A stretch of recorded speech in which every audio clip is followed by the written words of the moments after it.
Hey, if you've been posting on YouTube as a real estate agent or any digital format, but there aren't clients choosing you to be their realtor, that's what we're gonna talk about in this video, is how to get the viewers that are watching these videos to actually choose you as their agent. And I'm gonna go over a few notes that I took at a real estate conference I went to or I attended virtually yesterday. And something that was said, and we've all heard this, is that people do business with who they know, like, and trust. And when you put good information online, they get to know you and trust you. But if you want them to choose you, they have to like you. A lot of people are forgetting about the like you part. They must like you in order to do business with you. And you get them to like you by posting about connection style content.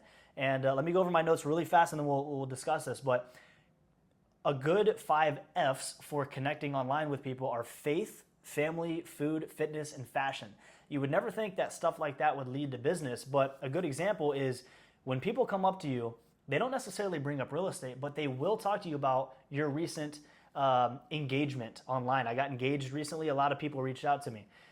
They'll come up and talk about your fitness journey or health problems that you've had or sports that you play much more than they will talk about business. But how I will wrap this up before we dive into it is the conversation that you get to have leads to the conversion. You must have the conversation to convert, but you will never get the conversation without connection.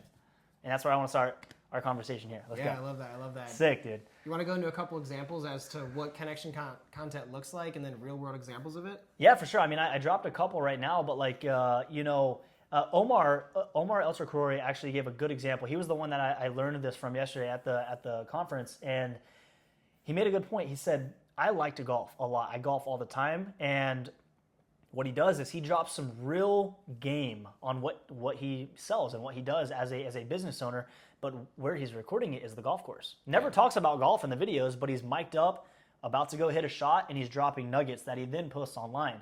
What do people talk to him about? Golf, which leads to the conversion eventually, because that gets him wrapped up in the bubble. For you, example, it would be something like soccer. Right? Yeah, it's a great point. And obviously I grew up playing soccer. It's a big part of my life, and I've been sharing it a lot recently on my social medias. And I have a very, I don't have a big following on Instagram, so to speak, but I do have a very heavy following of real estate agents specifically. And with me posting soccer, I've had multiple agents swipe up who have been following me for a while, and they may or may not engage with my YouTube marketing focused content. But when I post soccer, they'll say, oh my gosh, you play, oh my God, I'd love to get out there and play with you. And recently, a broker owner or a brokerage owner, great people, he's more so a friend right now than anything, but he was like, oh my gosh, like, I see you're always playing soccer at Holiday Parks, this park we play to in our neighborhood. He goes, I'd love to get out there and play with you. And this past weekend we got together and we didn't even talk about real estate as much, but we got together and connected outside of just the product or service I sell. And it strengthened our relationship and basically gave us a reason to get together. And who knows if it'll lead to business, that's not the intention. But the bigger point here is we connected and had conversations and spent time together outside of YouTube marketing. But what do? YouTube marketing. So maybe there's an opportunity for us to work together. Yeah. But the initial point was soccer.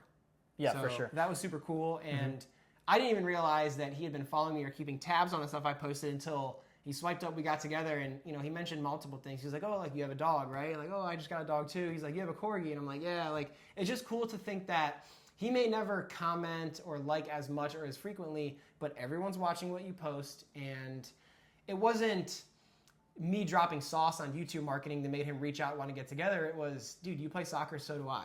Yeah. So that's just a great example of that connection style content. So some practical things.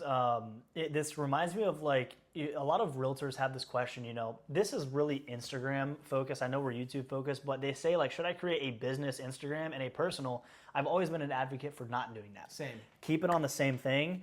And I can't remember the exact thing they said yesterday at this conference, but it's all one and the same. Do I do 80% and 20%? It's like, no, just post whatever you want to post. It's your life.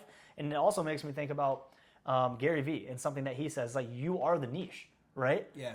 It's like everybody, especially here where I'm licensed in Southeast Florida, there's like 80, 90,000 agents, How are they going to choose you? It's not because you're better. I mean, there's probably 70,000 better than me, you know? But people may connect with me because of the things that I post in my personal life, you know, the stage of life I'm in, places I'm going, things I'm doing, things like that. So yeah, the conversation typically doesn't happen without a connection first. Correct. And you know, after you connect with them and have that conversation, that's when relationships build, and that's where real conversion happens, is after you've built that real trust and credibility and connection with somebody. Yeah, because, you know, you guys all can, with a license to be a real estate agent, Some better you than guys can others. all help people in the same way. Like, yes, you have to be competent, but competency almost comes after the connection point, which is a big thing, because if somebody doesn't know you, they could hire any agent to help them buy or sell or invest or whatever the case is. But why would they choose you over someone else if they can all help you do the same thing, essentially? Yeah, let me drop this one line too. This is a little bit cliche and a little cringy, but what I hear often is people hate being sold to, but they love shopping with a friend. Yeah. They're going to shop for houses with a friend. You got to become their friend, you know? Yep. Yeah, that's a great point. Are there any last points with this from what you learned from this event, or? Not necessarily, just again, practical tips to take away from this video is, you know, even if it is on YouTube where it's completely a marketing engine for your business, let your personality shine. Talk about your faith if you have faith. Talk about a good meal that you had at a restaurant in town when you're talking about the restaurant in one of your videos. Talk about some sports that you play at the parks you're talking about in your YouTube videos. Bring your life into these videos, and it'll help you connect with people on the other side of the screen. Absolutely. If you're enjoying these types of videos, be sure to subscribe to the channel to help support the mission. We'll see you guys next week.